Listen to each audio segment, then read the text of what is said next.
Everyone, thank you so much. Thank you so much for joining me. Let's get right into it. Geraldine and I did discuss. I am totally okay if you guys have questions and that you need to stop during the presentation, or even if you want to put questions in the chat.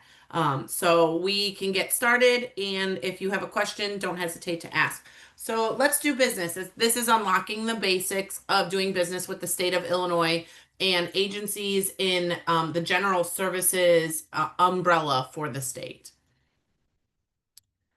So this first page, and you will have access to this PowerPoint. So this first page are the registrations and certifications that are the basic things that you're going to need to make sure that you have before you even consider or contemplate responding to a solicitation for a potential contract. So BidBuy is our e-procurement system. That is where all of our solicitations and opportunities live. You can get registered in the il.bidbuy@illinois.gov help desk.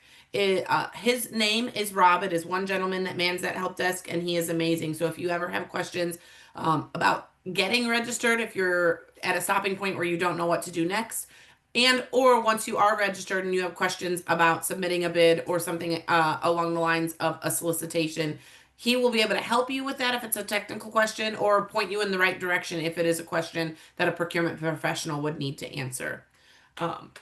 The Business Enterprise Program, that is the Commission on Equity and Inclusion. It is exactly what it says. It is a program for women, minorities, disabled-owned veterans, and veterans to become both subcontractors and primes and participate in the goal setting process that the state manages to make sure that those markets have access to what I consider a piece of the pie when we're talking about state government and our budget. So the Business Enterprise Program is a program you do need to get certified in. There are requirements. That link will give you all of those requirements, and it takes you directly to the certification page. But that is something that you would need to do in order to be considered what we would call a certified subcontractor or a certified prime within the BEP program. Very similarly, the Small Business Set-Aside Program, you also have to get certified. There are requirements in which your business needs to meet in order to be considered a certified small business with the state. So many times when I am at an outreach event, I hear, oh yeah, I'm a certified small business, or I'm registered to do business.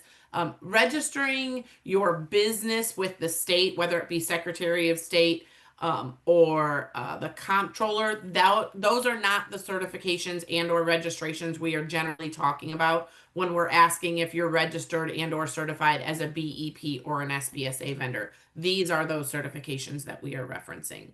And then the Illinois Procurement Gateway, that is the repository for all of your financial disclosures. And also, if you intend to become a certified small business, you must register in the gateway. That is where your registration and certification lives. So all of those links are live. I checked them yesterday to make sure they work. And we will share this presentation with you so you will have access to those at the drop of a dime. So state agencies other than IDOT Construction, CDB, and universities utilize BidBuy. So any procurement that is going to be over the $2,000 threshold for the general services portfolio will be in BidBuy. The way that you make sure you as a business, when you register in BidBuy and wanting to receive the correct opportunities that are relevant to your business model, are your NIGP codes. So these NIGP codes determine what notifications you're going to receive. Not going too deeply into the SBSA program, but any opportunity of $100,000 and below, so essentially 2,000 to 100,000, are set aside first for those certified small businesses only, which means that competition is limited to only the other certified small businesses within your business model when we're talking about certain NIGP codes that are set aside for that program. So that is a really great way for vendors to, what I say, take, dip your toe in the water about dealing and doing business with state government, is that small business set aside program, because you have an opportunity to take that $8,000 purchase, that $15,000 purchase, that $60,000 purchase, and work through the process, potentially win a contract, and then do work with said contract without having to kind of jump in the deep end, without having to look at $1 million contract or something that is much larger. So it's a great stepping stone to utilize that small business set aside program. Um, BEP and veteran registration. When a vendor registers in BidBuy, the interface will check the FEIN number to see if you are BEP or veteran small business certified. And that is just a way to make sure that your certifications talk to each other. So that is a helpful, it's just a helpful key within BidBuy to know that you are either BEP veteran, and then the IPG lets them know if that you are small business certified. So some of the basic procurement methods that you're going to see overall in BidBuy are going to be IFBs or RFPs. So this is just a really quick rundown of the true differences of those things. So IFBs are invitations for bid, and those are very very finite things that are needed on a solicitation. It is known, it is low cost. So I always compare it to what we call widgets. If we need 1,000 number 2 pencils and they need to be yellow, we are going to put those specifications out there and then ask the vendor community to respond with their lowest cost. And that lowest cost, responsive and responsible vendor is going to be the one that is awarded a contract. Where when we are talking about RFPs, we have an unknown. We are looking for a solution, essentially. We're saying, hey, we want to achieve this, or we have a program that needs this, but we don't know how to get there, maybe. We are looking for the vendor community to respond to us with how they think that we should accomplish the goal that we have or the project that is identified. It is a scored solicitation, so that's why it is a high score versus a low cost like an IFB is. And price and the responsiveness of your response, what you are providing when you are doing an RFP, has a weight to it. So it is not price only. It is that high score that you receive with your responsiveness, with the review that the subject matter expert in the agency will do to your response. And then they will bring in pricing secondarily to the equation to see who that highest scoring bidder is, or offer, I should say. So those are two of the main difference. That's really where the crux of the difference between RFPs and IFB lives. That IFB is the very, very known commodity. We know what we want. We're looking for the lowest price. And that RFP is we're looking for someone to provide a solution for us, and price is not the only determining factor. So we talked a little bit about this, both for invitations for bids and RFPs. We are looking for you to be fully responsive and responsible, meet all the requirements, but that low cost does win. And then that request for proposal, everything for an IFB applies except it is not low cost, right? We are looking for that best solution, that product. We award by points, so those highest point categories, and we evaluate those desirable specifications. So that response that you're providing to us is what is being evaluated.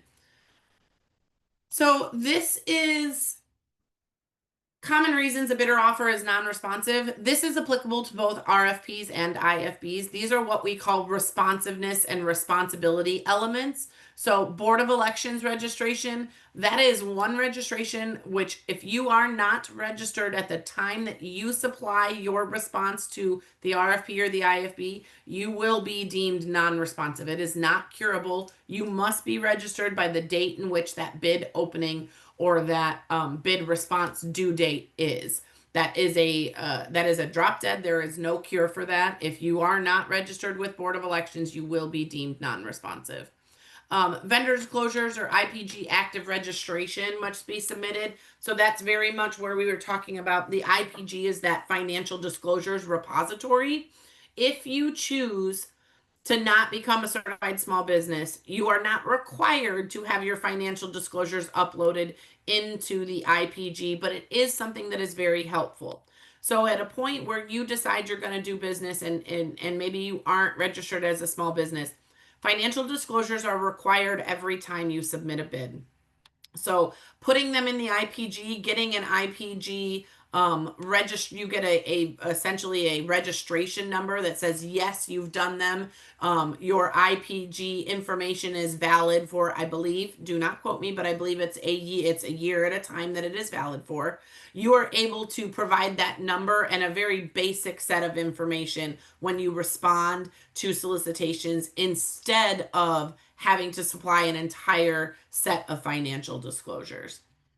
Um, BEP utilization plan must also be submitted if there is a BEP goal associated with the IFB or the RFP that which you are talking about. So from that 2,000 to 100,000 set aside for small businesses, there are not BEP goals associated with them because there is a small business set aside. But that doesn't mean that you as a BEP vendor cannot also be a small business set aside vendors. Those, you are allowed to do both, and you are allowed to be actively registered and or certified as a BEP vendor and as an SBSA vendor. That is a question that I get quite often. Oh, I'm registered as an SBSA. I didn't think I could be a BEP vendor, or vice versa. And that is not the case. You should take advantages of both of those programs if your business model and what you are doing allows you to register for both. And then your Department of Human Rights registration. It's quite a simple registration. It can be done online, but it is something that is required to be responsive. So I know I tend to talk a little fast. I apologize for that. Are there any questions that anybody has right now that I can answer before we kind of move on to what NIGP codes look like? Is there anything I can answer for you? There is one question. Must you Sure. also be certified with the federal SBA/DBE program, or can you just be certified with the state?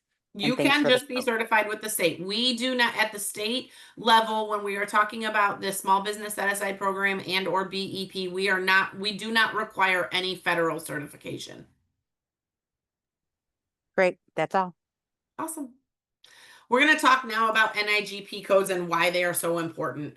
So NIGP codes live hand in hand with your ability to make sure that you are registered appropriately for what your business model is. NIGP codes and the Small Business Set Aside program and the Illinois Procurement Gateway all utilize those codes. When you register with InBidBuy, one of the questions that they're going to ask you is for you to pick the NIGP codes that are relevant to your business model. We in Illinois use a 5-digit NIGP code. So the first 2 digits are what I would consider the umbrella subject, and the second half of the 3 digits are going to be those very specific types of codes. So I'm making these up. Don't quote me on these. But if 76 is a hauling code, so you haul, it's a trucking code. 76123 might be small waste. 76356 might be hazardous waste removal hauling. You know, those second set of 3 codes are going to be the very specific thing as it relates to that larger subject of the first 2 codes. So when you are looking at whether it's in the IPG, whether you're registering and certifying with BEP and or the SBSA as well as BidBuy, all of those codes, you need to be selecting the ones that are relevant to your business model. One key word of advice. So when you are looking at the codes, they are laid out in number order. You will see a 2-digit code, and then that first set of codes is going to be a 000. So it's going to be 76000. That does absolutely nothing for you. If I want you to take away one thing from this webinar today, it is never select the 000 digit code. Never select 2 digits, and then a 000. It's going to get you absolutely nowhere. We do not use them. It is not something that if you select that triple digit zeros, that you're going to be registered for all of the ones below that. Logic might tell you that. That is not the way the system operates. So please do not select the 000 codes when you are working through your NIGP code selection. So what are the codes? The codes are they're a descriptive numeric system used by most state and federal government entities. There are things such as the NAICS codes. That's what the state used to use. NIGP, the National Institute of Governmental Purchasing, has created these to make them a little bit more focused as to the type of service, good and or service that is needed. So again, the class first 3 digits is the broad, the last class is specific. So pretty self-explanatory. We've already gone through that. And why they are important. So this is what I think is truly important. They are important because that is how we at the state use to create the bidders list and determine who is notified of the opportunity in which we are soliciting. It does not matter if you are a registered SBSA. If you do not register in the codes that are applicable, you're not going to be noticed. It doesn't matter if you're not an SBSA and you're a BEP. If you do not register and certify in the codes in which you are responsible for, which you can fulfill, which your job, which your company can fulfill, then you're not getting the best. You're not putting your best foot forward, right? You are not going to be notified of the things that are relevant to your business model. You're not going to see the opportunities that may exist. And the other thing I will tell you is make sure that you are being very concise with the codes that you pick. I don't ever want to limit someone to a certain number of codes. I can't sit there and say, if you pick the 5 most relevant codes, you'll be good. Based on your business model, you might have 18 codes. You might have 23 codes. I don't know what number is going to work for your business, but I do want you to be very particular about the codes that you pick because that's what's going to drive the opportunities into your inbox. And I truly mean that. That bid buy system is going to email notify you if there is a solicitation entered into bid buy and one of your codes is selected. That's when you're going to get the email. So it is a very important part of the process when you're registering an SBSA, when you're registering as a potential BEP vendor, when you are registering and getting your information set up in bid buy. All of those codes should match as well as they can, right? Because you're talking across the board. You are as an SBSA vendor, you're saying, this is what I can do as an SBA vendor. As a BEP vendor, you're saying, this is what I can do. This is my wheelhouse. This is what my business does. And then you're turning around and saying, okay, I just certified in both of these programs. Now I'm going to go get my registration for bid buy. You want to make sure that your bid buy registration matches those certifications in both SBSA and BEP, because otherwise those opportunities aren't going to make sense for you. So it really truly is important that you understand what the codes are, understand how they affect your the notice of the opportunities that you may receive. Do I have any questions on BEP goals? If we don't have the code selected, can we see the posting or no? So you would be able to see the posting when it is live on the public facing side of bid buy, but you would have to search that, right? So it would be very, very difficult for you to see the opportunities that are available at the time they're available without using the NIGP code selection. You would have to sit on bid buy for an hour a day and search those codes to make sure that you don't miss anything. And that's really what we're trying to avoid. Great. Does it depend on your business to apply for this program, or is it open to any type of business? What program are we talking about? The SBSA? Didn't specify, I'm sorry. Debbie, Okay. if you want to put more information in the chat, that'd be great. So I can speak to both of them. When we're talking about the SBSA and or the BEP, When you work through your certification process, they are going to make sure that the company you say you have is the company and the services or goods you can provide. So they are going to do some due diligence in making sure that your company is up and running, that is active. You have a business model that makes sense to what you are saying your company does, and those are and then those codes are going to directly relate to that. So it doesn't make any sense for you to say, yeah, I have an IT company and it's, Krysti's IT solutions, and you want to do waste hauling, right? So those are you're not going to get certified by SBSA and BEP if you don't provide that serve a commercially useful function in the category in which your business model says you are. Perfect. Great. No more questions right now. Awesome. So next thing, while NIGP codes are super important, we're going to talk about what BEP goals on a solicitation are. So project specific, the BEP goals are always project specific. There is a certain percentage of the contract value to be awarded to businesses that are certified as minority owned, women owned, persons with disability, and or now veteran owned businesses. So that's what that BEP certification looks like. Again, NIGP codes define that scope of work for that solicitation and the subsequent goal setting that an agency does before that solicitation is put out there. And this is something that is very important, and why I think NIGP codes are so important. BEP and veteran vendors must be certified in one of the NIGP codes set in the solicitation to count towards goal fulfillment. So what is going to happen if you are a BEP certified vendor, and I'm just going to take a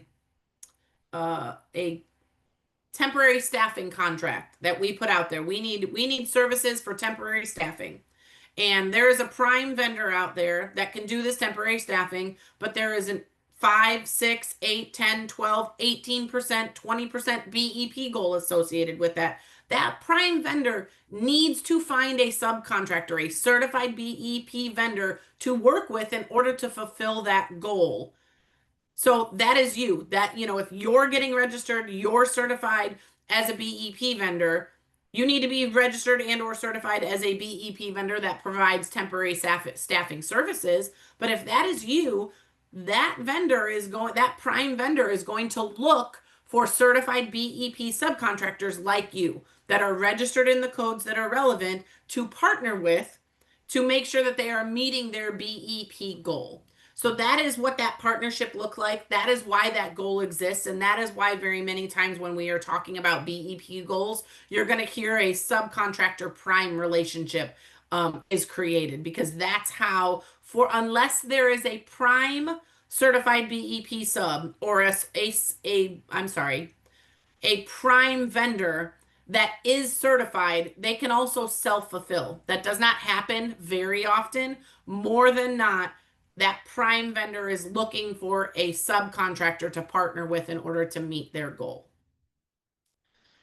These goals are set by the procuring agency with the input from the Commission on Equity and Inclusion. So within the agency, we do our own goal setting review forms, and then they are approved by the Commission on Equity and Inclusion.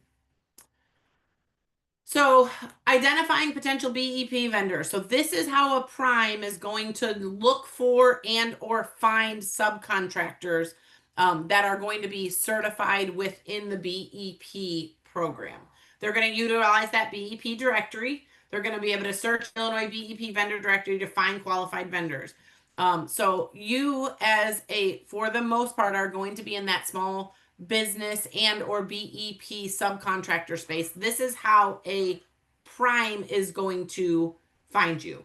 They're going to want to engage with you early. So as part of the response to a solicitation, if they are looking for a subcontractor to partner with, there are certain terms, conditions, and things that you and that prime are going to have to settle. You're going to have to work through. You're going to have to negotiate. They want to do that early, right? Because we have a drop dead date. If we say that the bids are due or the responses to an RFP are due, Once that due date and time come and go, there is no mechanism to supply a response after the fact. So they really want to reach out to you early. And I would suggest that if you get to a point where you are interacting with the prime, that you are as responsive as possible, because it does make the potential for success higher if you guys are on the same page and you're working together and you have worked through all of what I call that mundane paperwork type process negotiations before that due date occurs.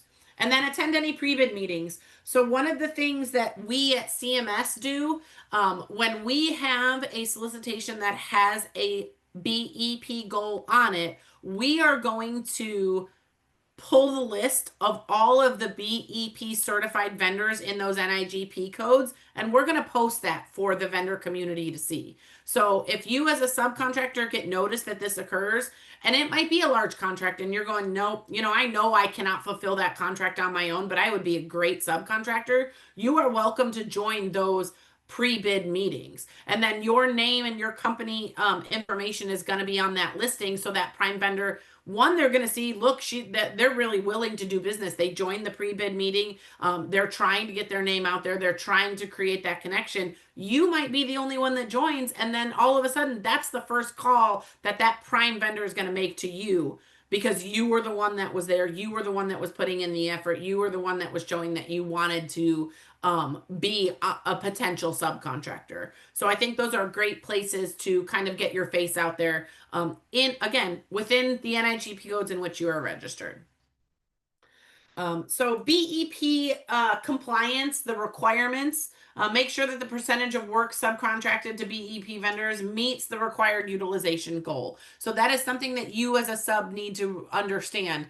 If there is a goal of 8%, 12%, 15%, you have to be honest with your prime and be able to tell them, I might be able to meet 7% of that 8% goal, or I could only meet half of it.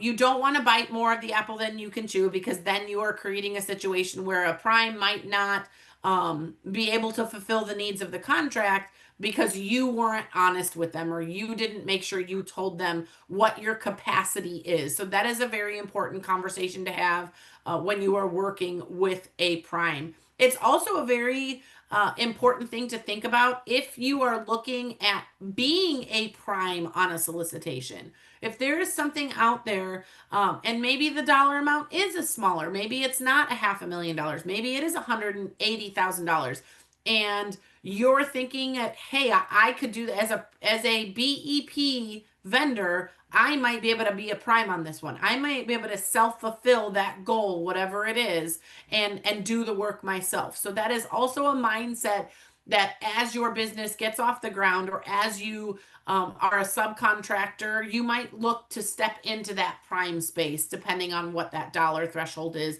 and the capacity of your business. Um, um, as a subcontractor, you have to be currently certified with the BEP program. That makes total sense.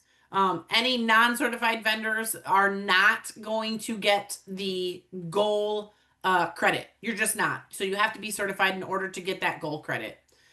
And then BEP goals. So when we are talking about renewals and the potential for a BEP goal to change at the renewal time of a contract, it does happen. So if we are looking at, you have a 2-year initial term and you have 2 years worth of renewals, that agency is going to rerun that goal. The same process they did when the solicitation started, they are going to do it renewal time. Maybe there are more vendors in the field now. Maybe there are more BEP certified vendors. That might increase the goal from 8% to 10%. So that is something that you have to be aware of, even as a subcontractor. If a prime comes back to you at renewal and says, hey, they increased my goal from 8 to 10, are you able to, get that increased 2% workload associated with that contract? Please make sure that you're being honest with them whether your business has the capacity to do so. So these are a couple of the forms. The good faith effort and the U plan are what the prime contractor, whether it's you being a prime or you as a sub, would help your prime fill out. It provides written solicitation, 10 days before, which means you have the prime, the vendor that is responding has the time to find BEP certified subcontractors to fulfill their goal. That's why that pre-bid meeting is so important. As a prime, you would need to make sure that you're following up in writing and in a phone call log. It's something that you have to document as a prime. And so that is another key point. If you as a sub are being contacted, even if you as a sub are being contacted and you say, I can't fulfill this need to the prime, or it's not a good time, I don't have the capacity, please respond to that prime. Please respond to that ask from the prime vendor, because they have to document how they contacted you and what that response was. Good faith effort guidance. That's something that you should familiarize yourself with. Even if you only ever intend on being a sub, it's still good to understand what that process looks like for the prime. And if you intend to ever try and be a prime for a contract where a BEP goal is stated, you're going to have to understand what that good faith process looks like.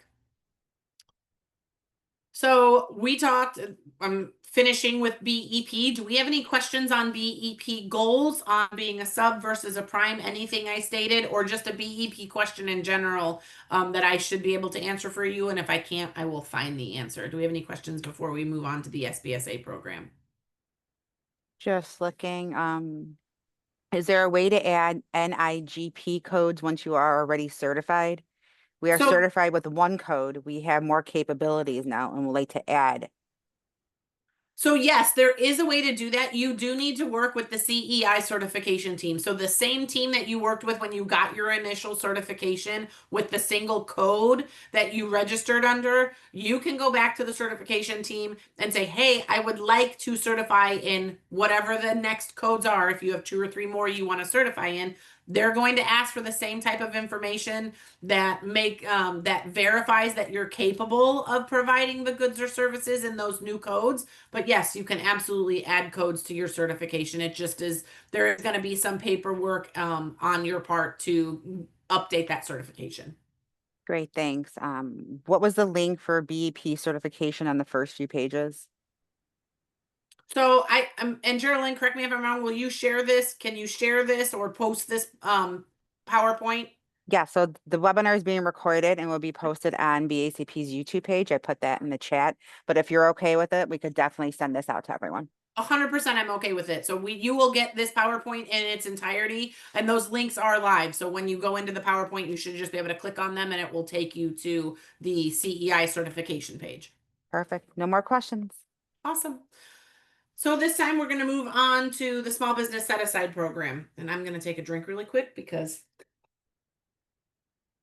I talk a lot. Small business set aside program and the agency in the state agency requirements, right? So this, when we are talking about what a certified small business look like, it means one that is independently owned and operated, and it has sales limits, but you must also reside in Illinois and your business must be based in Illinois. So no wholesale business can exceed 13 million. No retail business can exceed 8 million. No construction business can exceed 14 million. And a manufacturing business cannot employ more than 250 persons.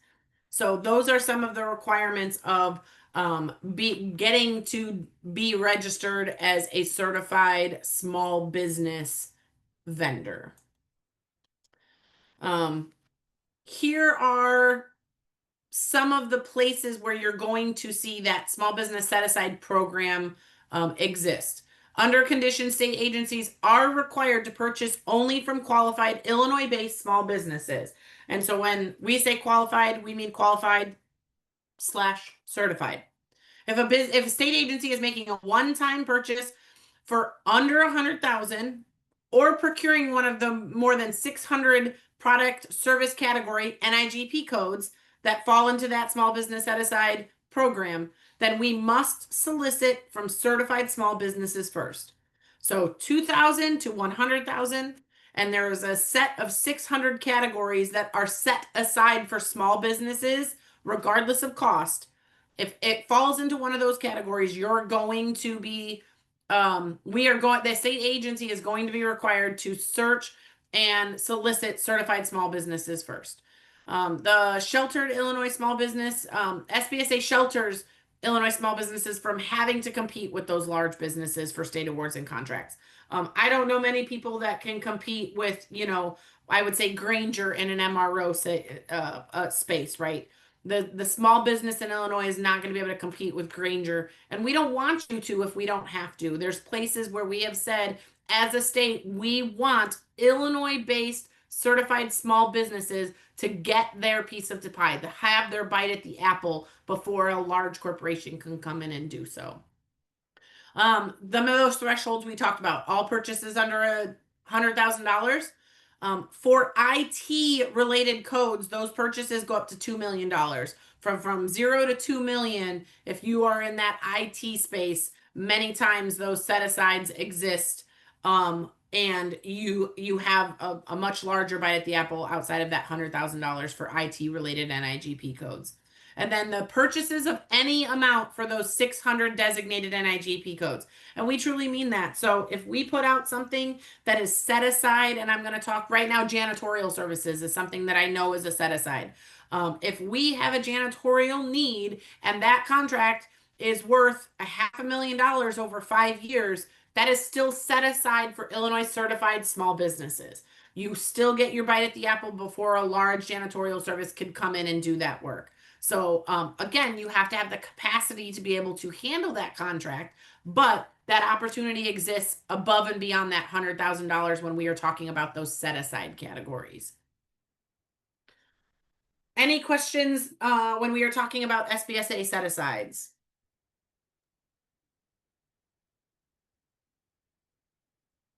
Which codes are set aside? So if you go to, and I might have it somewhere applicable. Otherwise, I will find it and I will add it to the chat. On the Chief Procurement Office for General Services website, they are the one that own and manage the SBSA program. They have an Excel spreadsheet of those 600 categories that are set aside.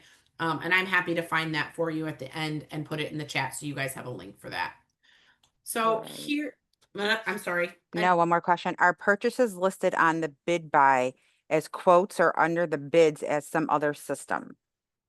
So they will be in bid buy. If it is under if it is over $2,000, it will be identified in bid buy. And generally it should say there's a checkbox within bid buy that says SBSA. That's going to be checked.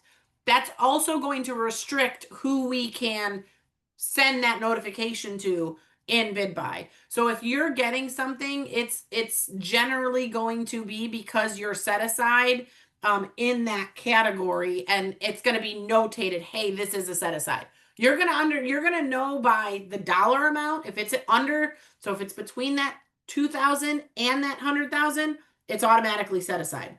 It's the system restricts it to be set aside. If it's over that, the procurement professional working does a little bit more work to make sure that we are still only soliciting the certified small business vendors that are registered if it's over that $100,000 mark. Okay, great. That's all the questions. Awesome. So these are some of the things you're going to need to know to register. You're going to have your tax ID, your most recent state of Illinois tax return, your Board of Elections information, your IDHR, your Department of Human Resources number if applicable, your normal Secretary of State registration. So that's the very basic, I want to do business in Illinois registration. Names of all parent businesses and their ownership, names of all the people in their ownership, and then the list of applicable NIGP codes. So again, those NIGP codes are what is searchable. And I knew I had the next slide is the link to those set aside categories. So I'm going to pull it up really quick. Can you all see that? Or are you still just seeing my...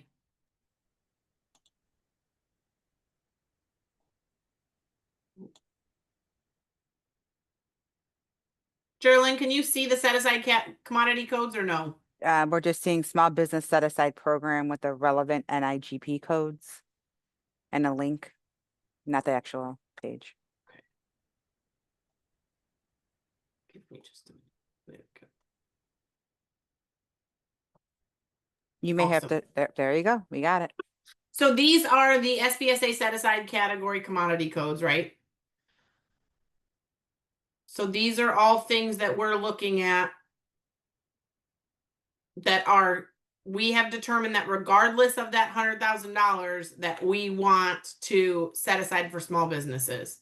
So, and many of these are commodity codes. If we go down to the 900s, I'm going to skip through these. These are all commodities. So these are the things, the tangible goods that you could provide. When we get to these 900 codes, these are service-based codes. So maintenance and repair of buildings, floor finishing, building and house leveling services, air duct cleaning services, carpet cleaning, chimney installation, elevator installation, door installation. So all of these types of service-based codes, painting, overhead door installation, wall panel system installation, pest control, janitorial and custodial services. We know that landscaping is one of them. Snow removal is one of those. So these are all, I urge you to take a look at what these codes look like in order to see what your business does and how they relate to these set aside categories. So that link is active. I just clicked on it and pulled it right up. So when you get this PowerPoint, you'll be able to utilize that link and keep it saved. Okay. And that is the end of my solicitation or my presentation. Do we have any questions? Let's see. We're getting thank yous, better understanding. If anyone has a question, if they could please put it in the chat, give you another minute or two. Can you please put that link to the set aside codes in the chat? Sure. Thank you for the information, really helpful. Can we get your email? I was just getting ready to put that in the chat. So here is I will tell you, so some of you I may have met. I will tell you the one thing I tell everybody I meet in person when I'm at an outreach event. I will not answer your phone call. I will 100% answer your email. So there are some very strict rules that we have when we deal with the vendor and procurement professional relationship that can get there's a slippery slope of talking about solicitations or talking about specifications or talking about business models that can very quickly make you a prohibited bidder when it comes to the code and rule of doing business with the state. So when I say I'm not going to answer your phone call, I'm going to answer your email. It truly is to protect you just as much as it is to protect me. I want to make sure the conversation we're having is appropriate, and I can much better do that when we are talking about it in an email, but I am happy to answer your emails. One of the other things that my office offers, I have 3 women in my office. They are called supplier relationship managers. And we have a program that if you as a business are just doing business, trying to do business better, trying to understand what it looks like doing business, and you want some one-on-one time with a procurement professional to go over your certifications, your registrations, understand a process more, we can set that up with one of those supplier relationship managers. So if you have the want to do that, you are very much able to email me and I will put you in touch with one of our supplier relationship managers for some one-on-one time and to get you some help in those spaces. So James Thomas, you said opportunities. What do you mean by that? Also, there's another question. We would like to take advantage of the smaller purchases. What would be the best approach? So the best approach is making sure that your NIGP codes are up to date in what you can accomplish in bid buy. So if you are talking about anything under $2,000 is up to the agency to find a vendor that they're going to work with. And so generally, when for CMS, I'm going to go to the small business directory in the IPG and look for a vendor to work with in that $0 to $2,000 space. If it is over that $2,000, it's $8,000, it's $11,000, it's $15,000. Those solicitations, those opportunities are still going to exist in bid buy, and you're going to get noticed of it if your NIGP codes are accurate and you are registered appropriately. Okay, great. Joel Abrams said, is that $2,000 annually or per purchase? That $2,000 is a per purchase. It is not an annual thing. So if it is $2,000 or below for a single time purchase, they can pick who they want. But that's still relevant. So if it's $6,000, it's still going to be a one-time purchase, or it might be, hey, we need a need over the next several months.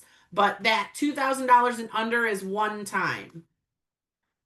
I just provided the link to the small business set aside NIGP codes. Does a service-based construction business need to be unionized to bid a project? So when we are talking about service-based construction, construction happens at Toll Highway Authority, IDOT, and CDB. These are non-construction projects. If we are talking about repair and maintenance in the CMS space, you do not necessarily have to be unionized, but there is a project will tell you if union is required and what prevailing wage is also required. So those are a project by project determination. But general services agencies under the governor and general services and CMS do not conduct construction projects outside of IDOT, Toll Highway, and the Capital Development Board. And I just actually verified that, yes, someone from the department will be there on Yes. September 20th.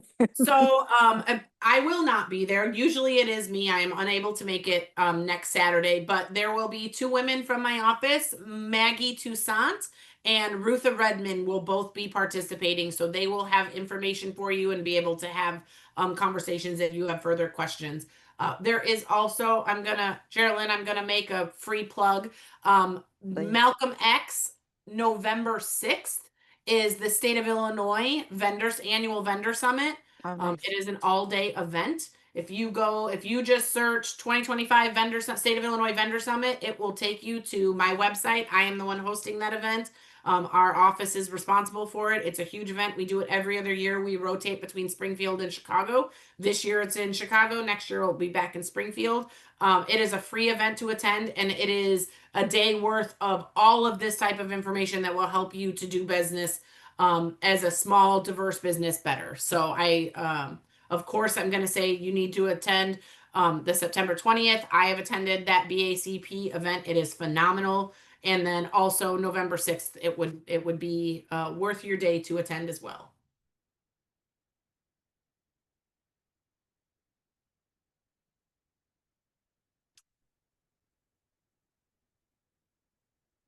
Geraldine, there's a question about attending the September 20th to get credit for today's webinar, if that's separate. I believe that's separate.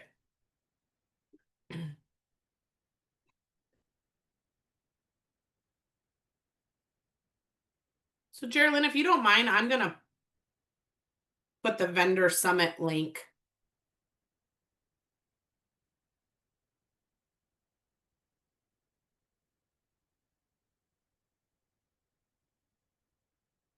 And I'm okay. Let's see. I think that's all the questions.